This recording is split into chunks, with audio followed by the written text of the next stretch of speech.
kita akan berbincang terkait dengan BRPI, khususnya tentang aset BRPI. Pada kesempatan kali ini berkenan Bapak Kepala Balai untuk menjadi narasumber Agus Cahyadi SPI MSI selaku Kepala Balai Riset Pemeliharaan. Terima kasih Pak. Iya, sama-sama Pak. Tentang aset ini kan memang krusial Pak ya, terutama ketika kemarin dengan segala keterbatasan yang ada, baik itu SDM, baik itu anggaran dan lain sebagainya, sementara kita punya aset yang luar biasa. Iya. Kami kedatangan dari Kepala Kanwil Direktorat Jenderal Kekayaan Negara Kantor Wilayah Jawa Barat. Saya pada saat itu berdebar gitu kan, baru sebulan di Kepala Balai, tidak punya pengalaman bagaimana mengelola lahan yang luas seperti ini. Waktunya beliau ngasih ultimatum, Anda bisa nggak memberi waktu menjelaskan pada kami bagaimana cara mengoptimalkan ini. Itu di bulan Desember kami dinominasikan untuk mengikuti Koinmas. Apa itu? Kompetisi manajemen optimalisasi aset. Tahun itu ajang bergensi di Kementerian Keuangan, balai-balai yang mengoptimalkan aset yang bisa tidak hanya menghasilkan PNBP, tapi juga bisa memberikan nilai tambah.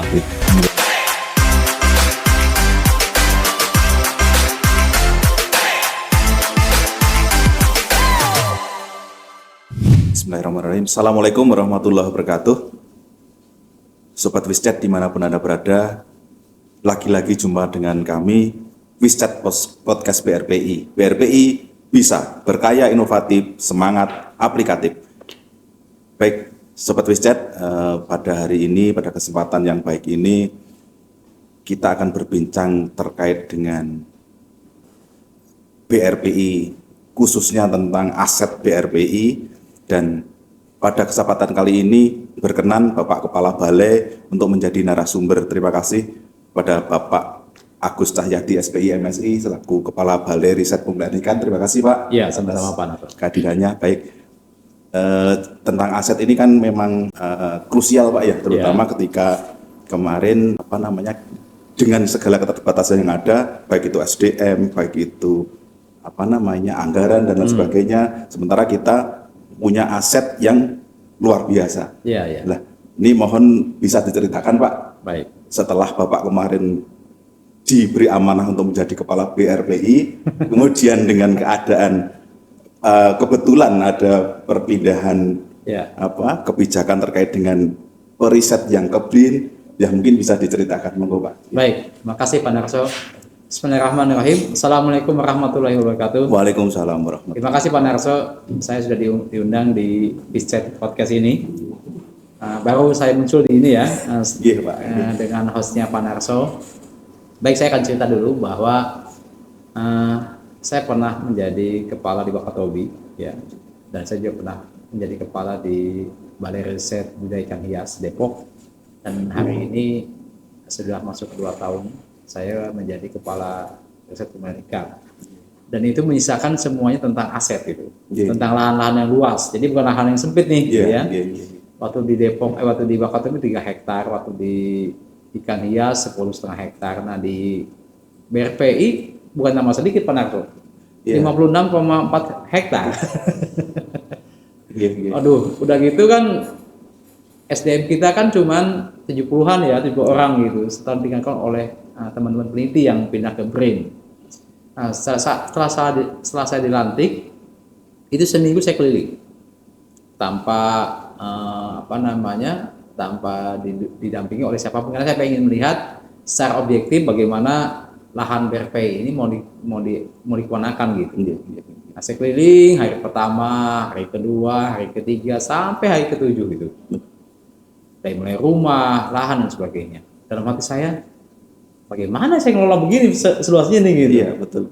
Udah gitu kebijakannya kan tahun 2023 kan juga belum semasif kebijakan KPU saat itu kan, harus dioptimalkan, itu belum ada ya gitu.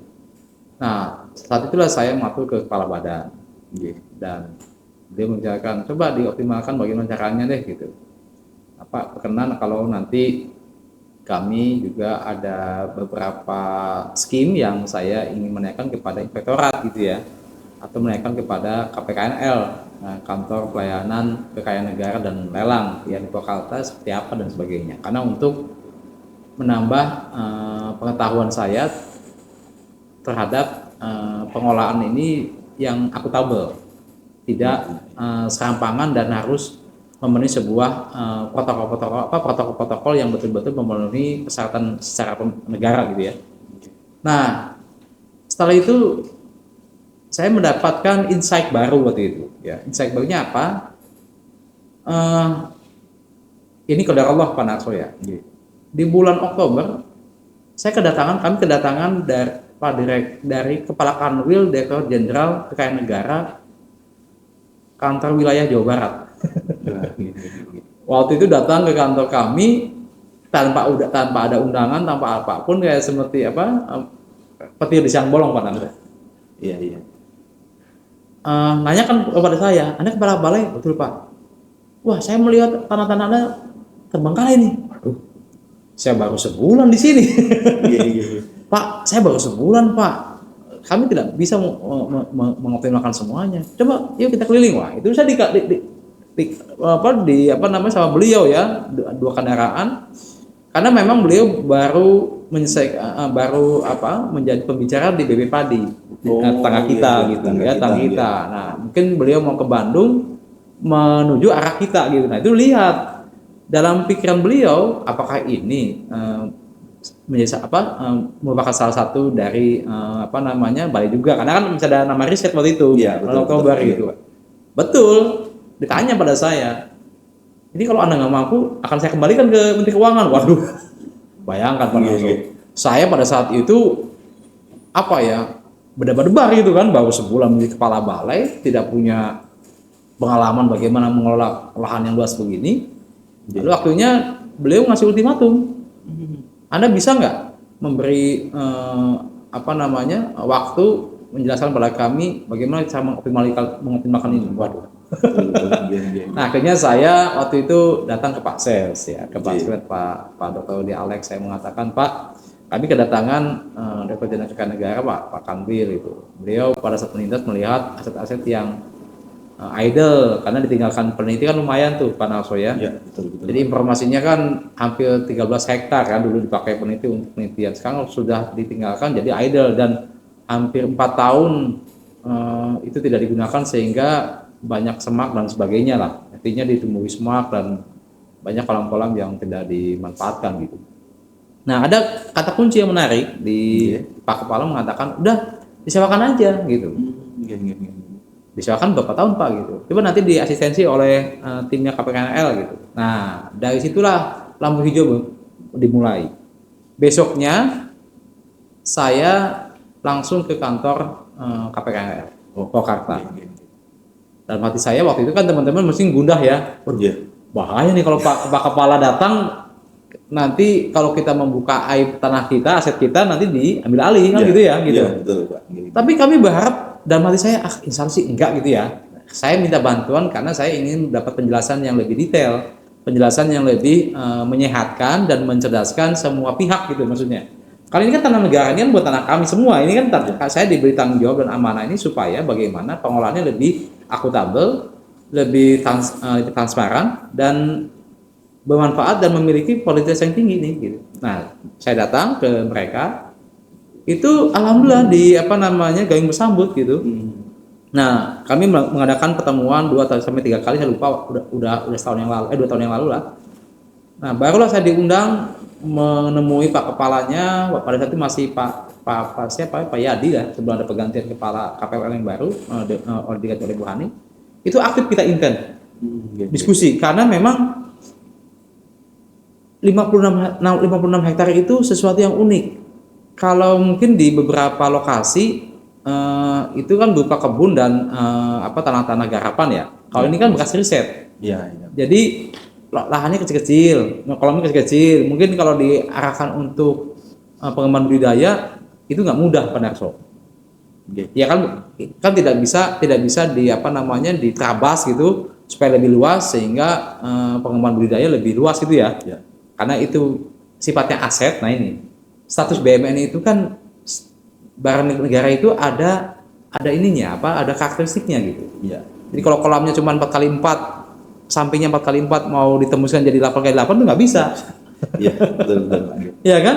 Terdaftar, Pak. Iya, tapi kan bagi orang mitra atau pembudidaya kan inginnya kan dilosin aja gitu kan, karena ada sekat di tengah itu menjadi persoalan gitu kan, di dalam mengolahnya, di dalam handling, processing di kolam dan sebagainya gitu. Nah itu pertemuan itu 2-3 kali, bahkan sebenarnya hampir sebulan lah saya aktif dengan tim BNN ya, ada Pak Arif, ada Pak Ivan, itu aktif terus kami terus melakukan itu komunikasi intens untuk memberikan peran pelayanan apa yang bisa dimaksimalkan dalam itu. Nah, ada ide bahwa pada saat itu juga di bulan Desember kami dinominasikan untuk mengikuti Koinmas. Apa itu? Kompetisi manajemen optimalisasi aset. Tahun itu ajang bergengsi di Kementerian Keuangan, balai-balai yang mengoptimalkan aset yang bisa tidak hanya menghasilkan PBP, tapi juga bisa memberikan nilai tambah. Gitu. Dari pembicaraan itu BRPI ditunjuk. Oh kalau gitu Pak Aca aja ya, BRPI kayaknya menjadi potensi nih. Saya bilang, Pak, kami kan harus jadi mitra nih gitu. Kami kan anggaran pada saat itu kan penghematan ya, udah mulai ada kebijakan penghematan ya. Maksudnya di bulan Desember kan belum ada anggaran baru ya, nanti anggaran tahun 2024 waktu itu. Nah, mulai Januari kita mulai rapat lagi dan BRPI dinominasikan menjadi salah satu kandidat untuk masuk ke Koinmas. Dengan 34 kandidat waktu itu. Jadi ada 34 dinominasikan seluruh Indonesia, Pak Manarso. Nah, sekarang alhamdulillah selama setengah tahun itu kami dinominasikan ke yang ke-6. Maaf, ke-11, baru satu ke-4. Ini 4 besar nih. Nah, itu yang nah, tapi perjalanannya itu lika-liku tuh ya. Dari mulai memetakan aset, lalu mencari mitra, lalu mitra dengan kita melihat portofolio dan sebagainya. Dan itu nggak mudah gitu. Ya, betul. Dan itu mitra itu mungkin lebih dari 10 kali ya. Datang, lihat, nggak sesuai. Datang, lihat, tapi karena asetnya sudah mangkrak, bebannya kepada BKPN Point. Lalu datang udah siap, tapi kontraknya cuma 3 tahun atau 5 tahun. Itu BIP-nya mungkin terlalu sebentar, maksudnya setelah itu udah putus kontrak dan sebagainya. Nah ini menjadi persoalan gitu ya. Jadi tantangan-tantangan terkait masalah potensi, terkait masalah status aset, terkait masalah mitra, kontrak waktu kontrak dan komoditas. Karena komoditas ini sesuai dengan RT/RW yang diplotkan di Sukamandi bahwa diplotkan hanya untuk perikanan. Padahal kebanyakan mitra-mitra itu inginnya buat hotel gitu ya, buat SPBU dan sebagainya, itu nggak bisa Pak Narso. Nah itu kan tantangan sendiri karena di perikanan itu juga nggak mudah untuk mengembalikan BKPN Point dalam waktu singkat gitu. Nah itu seperti itu Pak Narso. Artinya lika-likunya lumayan Pak berarti ya, mulai dari permasalahan yang ada kan tadi untuk bukan sekedar untuk mencari mitra aja, artinya kan harus menyamakan persepsi dulu nih, bagaimana kemudian aset-aset yang ada tanpa merubah ataupun tanpa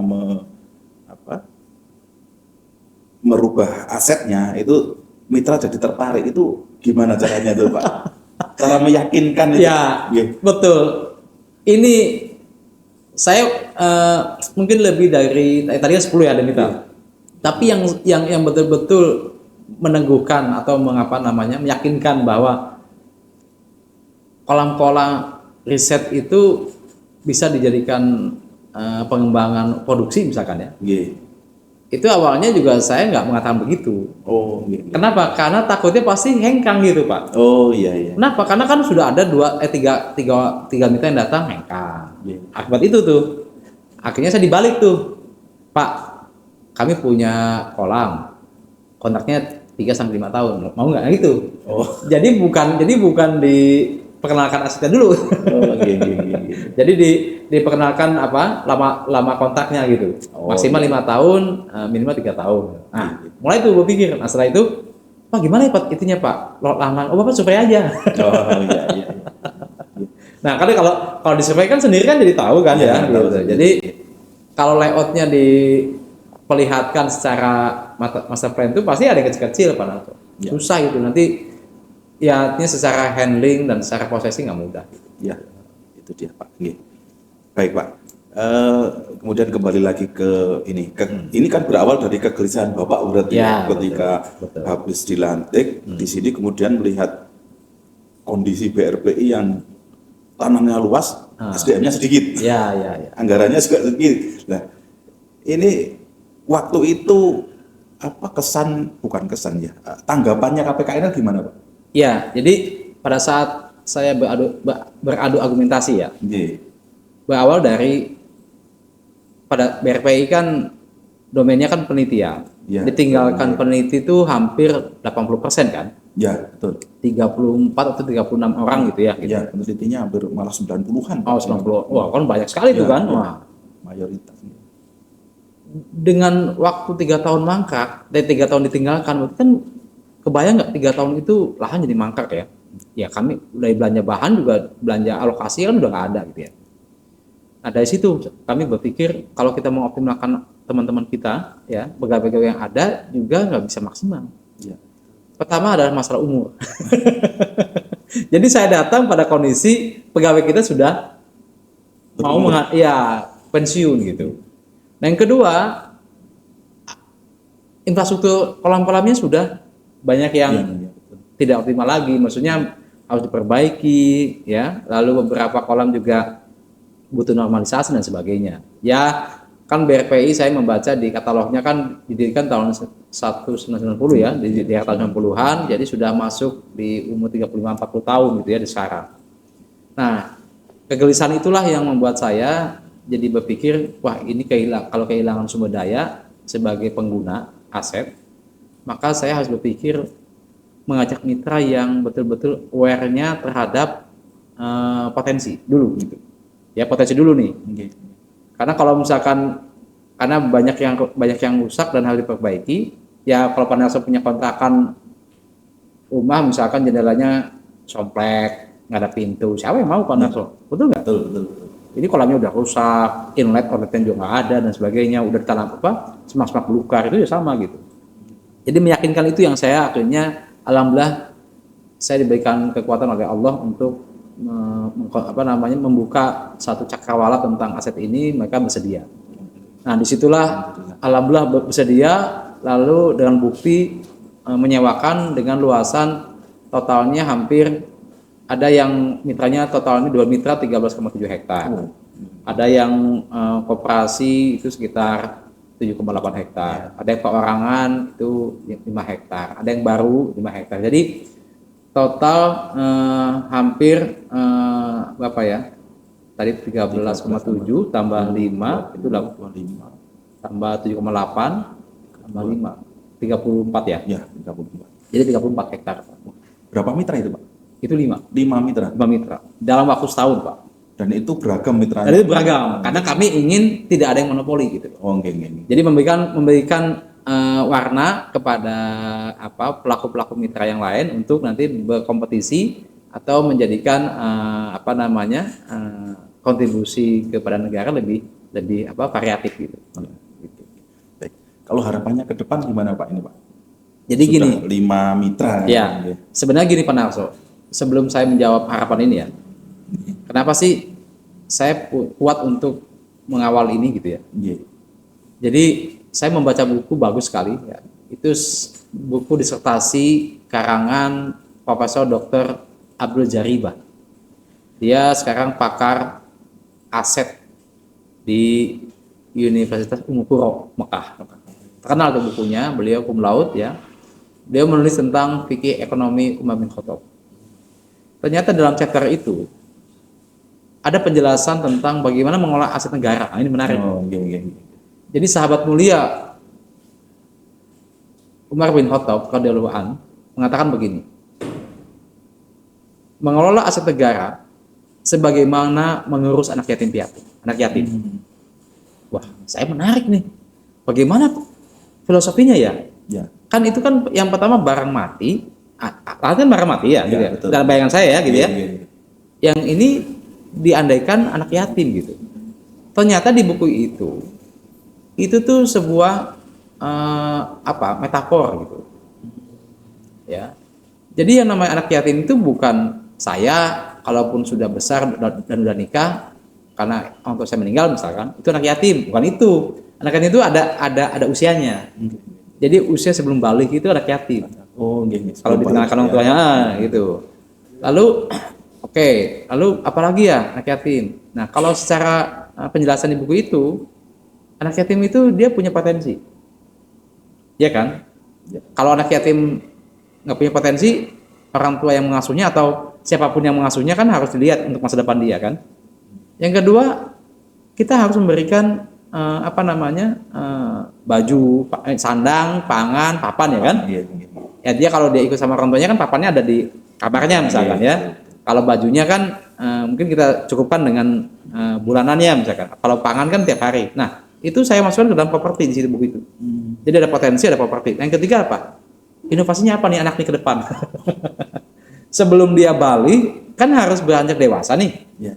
Dia harus bisa menempuh ujian kehidupan.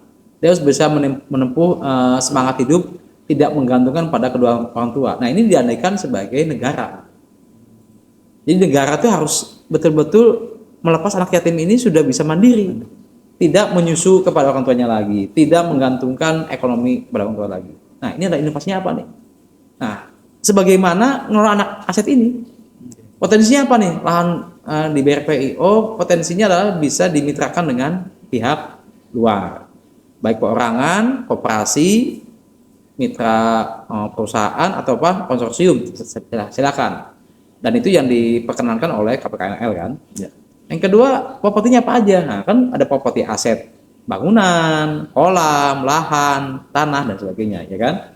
Yang keempat ada inovasinya apa? Nah, barusan tadi kami baru menebar udang paname tapi di air tawar. Nah, itu inovasi tuh.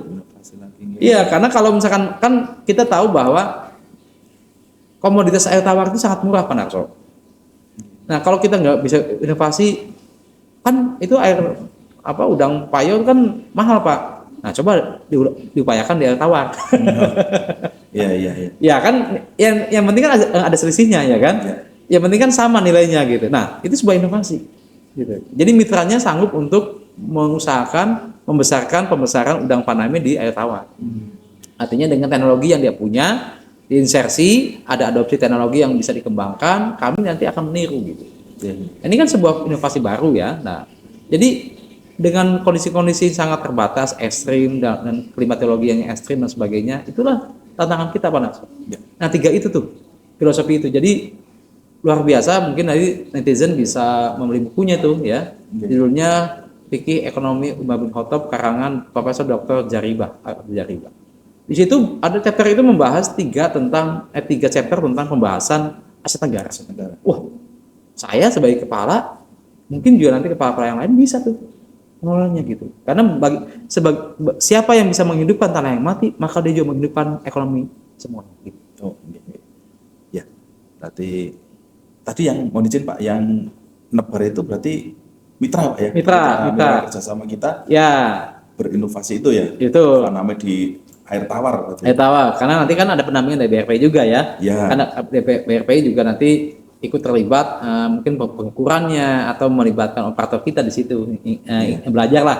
Jadi ada technical asistennya gitu. Ya, artinya kerjasama atau sewa ini tidak sekedar sewa putus sebenarnya ya. Betul. Saling menguntungkan. Betul. Misalnya kebutuhan benih disupport oleh BRPI kalau ya yang tersedia di BRPI, kemudian demikian juga sebaliknya ketika ada inovasi di sana kita juga bisa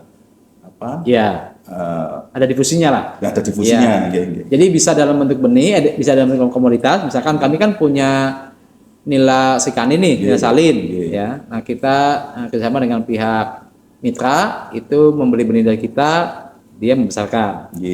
Nah ada juga dalam bentuk SDM.